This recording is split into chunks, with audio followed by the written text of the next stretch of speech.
Le Coran, c'est quoi? Le miracle des miracles. Je vous donne son contenu. 6236 versets. 77 934 mots. 323 236 lettres. 83 sourates mécoises. 31 médinoises. Le tout forme Al-Qur'an Al-Karim. Le prophète alayhi salatu wassalam, il rentre à Médine. Et quand il rentre à Médine, la première chose qu'il fait, vous savez tous, c'est qu'il construit la mosquée. La deuxième chose qu'il va faire, c'est fraterniser les gens de Médine et de la Mecque. Les Muhajirines et les Ansar, les Mécois et les Médinois. Et le prophète alayhi salam va fraterniser entre un musulman qui est musulman depuis pas mal d'années, de la Mecque, il s'appelle Abdurrahman ibn Auf. Il va le fraterniser avec un juif qui s'appelle Saad ibn Arabi, on l'appelle aussi Qais ibn Arabi. Ce juif est converti à l'islam. Et lui, il a quelques années d'islam. Très bien, ce sont des frères en Allah. Vous allez voir. Alors, Qais ibn Arabi, il dit à Abdurrahman ibn Auf, maintenant tu es mon frère. Alors tu vois, je fais partie des 5 plus grands riches de Médine. Je possède la plus grande partie des palmeraies dattiers de Médine. Tu vois, la moitié de mes palmiers, de mes terres, elle est pour toi, je le te donne, fils Abil. Qui fait ça aujourd'hui? La moitié de ses terres, ce juif, il a donné la moitié de sa richesse à un musulman qu'il connaît à peine depuis quelques jours. Abdurrahman ibn Auf, qu'est-ce qu'il va dire? Qu'est-ce qu'on dit? Barakallah fik, c'est gentil, alhamdoulilah, je prends. Abdurrahman ibn Auf, qu'est-ce qu'il va faire? Merci mon frère conventionnel, mais dis-moi plutôt où se trouve le marché de Médine. Et à Médine, il y avait 5 marchés appartenant aux non-musulmans. Et le plus gros appartenant à la tribu des Banu Kainuka. Et le prophète, alayhi salatu wassalam, qu'est-ce qu'il va faire? Il va dire aux musulmans, faites vos propres marchés pour que vous soyez autonomes et pas dépendants. Ça, c'est le prophète, alayhi salatu wassalam. Alors, qu'est-ce qu'il va faire? Il va rentrer dans le marché, qui n'appartient pas aux musulmans. Il va observer. Il va regarder les acheteurs, les vendeurs, la marchandise. Et il va commencer à acheter de la marchandise. Il va le revendre, il va acheter, il va revendre. Il va gagner assez d'argent pour pouvoir se marier et donner un peu d'argent pour aider le prophète alayhi salam dans sa mission. Il va continuer à acheter, à vendre. Et vous savez qu'est-ce qu'il va devenir? Le plus grand commerçant de la communauté musulmane. À tel point qu'il fera de l'import-export. Il ramènera du beurre, écoutez bien, il ramènera de l'huile, des tissus, du parfum, de la vaisselle. Importateur et exportateur. Il sera le premier exportateur de Médine et le premier importateur des produits du Yémen et de Syrie. Un jour, Abdurrahman ibn Auf, il arrive avec sa caravane de 700 chameaux. Il rentre à Médine et Aïcha radiyallahu anha, veuve du prophète alayhi salatu wassalam, donne un cours de jurisprudence pour les enfants des compagnons. On entend du brouhaha dans la ville. Aïcha demande à un enfant, sors, qu'est-ce qui se passe? L'enfant revient et dit, c'est Abdurrahman ibn Auf qui revient avec sa caravane immense, chargée de marchandises. Aïcha dit à tous les élèves, je jure devant Allah que le prophète alayhi salam a dit que Abdurrahman ibn Auf rentrera au paradis. Le cours est terminé, les enfants sortent et un des enfants annonce cette bonne nouvelle à Abdurrahman ibn Auf. Abdurrahman ibn Auf, il revient vers Aïcha et dit, qu'est-ce que tu as dit? Oui, j'ai entendu mon mari, le messager d'Allah, sallallahu alayhi wa sallam, a dit que tu rentreras au paradis car Allah a béni tes biens dans ce monde et dans l'au-delà. Et dit Aïcha, je jure devant Allah que ma caravane entière de 700 chameaux, je la donne fi sabilillah. 700 chameaux et les battes remplies. Il a importé tout fi sabilillah. C'est pour ça qu'Allah a mis la baraka. Voilà comment étaient les commerçants. Voilà comment ils étaient les sahaba. Nous, on pense que c'est des gens qui habitaient dans des grottes. Nous, on est où par rapport à eux aujourd'hui? Enfin, donc, c'est pour ça, mes chers frères, Allah subhanahu wa ta'ala nous a demandé quoi? D'être responsables et de prendre notre responsabilité. Dans les musulmans, dans la communauté musulmane, il n'y a pas de chômage. Il n'y a pas de galère. Personne, ni les enfants, ni les adultes. La preuve, avant de passer à la deuxième partie. Écoutez bien, dans le recueil de l'imam Ahmad ibn Hanbal, page 583. Un compagnon que vous connaissez tous qui s'appelle Abu Darda radiyallahu anhu. Il était commerçant avant de se convertir à l'islam.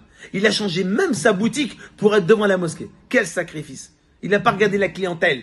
Il a regardé quoi? La piété. Abu Darda radiyallahu anhu, plus tard, il sera mis comme gouverneur à Damas, posté par le calife Omar ibn Khattab radiyallahu anhu. Un jour, il aura 72 ans. Vous voyez, la retraite, ça n'existe pas chez nous. 72 ans. Il est à Damas, dans son jardin. Il est en train de planter des arbres fruitiers, en l'occurrence des dattiers. Et un groupe de tabi'in, des élèves, passe, ils le voient en train de planter des arbres dattiers. Et qu'est-ce qui va se passer? Les gens vont dire, Abu Darda, t'es un grand compagnon. Toi, tu fais ça? tu es le compagnon du messager d'Allah. Et dit, attendez, ne vous empressez pas de me juger. Et il va dire une phrase, mes chers frères, qu'en 2024, jusqu'à aujourd'hui, depuis 14 siècles, personne n'a été capable de reproduire le niveau de cette phrase. Je dis bien, 14 siècles après, personne n'a été capable sur la terre de reproduire le niveau de cette phrase. Vous êtes prêts à écouter? Il va les regarder, il va leur dire, ne vous empressez pas de me juger. Il va leur dire, Zara'u fa'akalna nazra'u fayakulun. Zara'u fa'akalna nazra'u fayakulun. Nos aïeux, ils ont planté et nous, on a récolté. Aujourd'hui, on plante et nos enfants récolteront. La machine s'est jamais arrêtée. La machine s'est jamais arrêtée. Ils ont toujours travaillé. Ils ont toujours bougé. Ils n'ont pas regardé l'âge. Et vous savez qu'est-ce qu'il a dit? Il a continué. Car j'ai entendu le messager d'Allah sallallahu alayhi wa sallam dire, celui qui plante un arbre fruitier dont un être humain prendra un fruit, ou n'importe quelle autre créature aura des hasanat pour chaque fruit pris. 72 ans Abu Darda radiallahu anhu, et il taffe encore. Aujourd'hui, on voit nos enfants de 15-16 ans qui galèrent en bas de la cité. C'est normal ou c'est pas normal? C'est pas normal. C'est pas normal pour eux, c'est pas normal pour nous. Pour eux, c'est normal qu'ils galèrent. Mais nous, on est conscients, c'est pas normal pour nous. Et on laisse ça, on accepte ça, on accepte dans la communauté. Eux, ça se passait comme ça à l'époque. Ça se passait pas comme ça à l'époque. Le jeune, comme 72 ans, tout le monde taffe, tout le monde travaille. Et ça, c'est demandé par Allah. Voici l'histoire, pour terminer. Dans le recueil de l'imam al-Bukhari, Muslim, Nasaï, Tirmidhi et le Muwatta de l'imam Malik, Anas radiallahu raconte que le prophète Mohammed sallallahu alayhi wa sallam, un homme arrive devant lui. Il lui dit, ô messager d'Allah, j'ai besoin. Donc il fait la mendicité. On dirait quoi en 2024? Une petite pièce. Ça s'arrête là. Je ne cherche pas à comprendre. Eh bien, le prophète, alayhi salatu, non seulement il est chef d'État, il est professeur, il est enseignant, il est imam, d'accord, il est éducateur, mais aussi, lui, c'est un psychologue, c'est quelqu'un qui aussi, mais c'est lui qui a inventé la NPE. Je vous le dis, c'est lui qui a inventé la NPE, l'Agence nationale pour l'emploi. Vous allez le voir. Le prophète, alayhi salatu salam, au lieu de lui donner une petite pièce parce que c'est un homme généreux, le prophète, alayhi salatu salam, veut le rendre riche. C'est un truc de fou. Un pauvre qui vient devant toi, toi tu donnes une pièce. Est-ce que tu cherches à le rendre riche? Non. Parce qu'on n'imite pas le messager d'Allah. Et le prophète, alayhi salam, ne veut pas lui donner une pièce. Va manger, salam alaikum. Il veut le rendre riche. Alors le prophète, il ne lui donne pas une pièce. Il lui dit, qu'est-ce que tu as chez toi? Et nous, qu'est-ce qu'on aurait dit? Elle va travailler feignant. Mais le prophète, il ne parle pas comme ça aux gens. Alors le prophète lui dit, qu'est-ce que tu as chez toi? L'homme, il dit la vérité, j'ai une écuelle et une natte brûlée.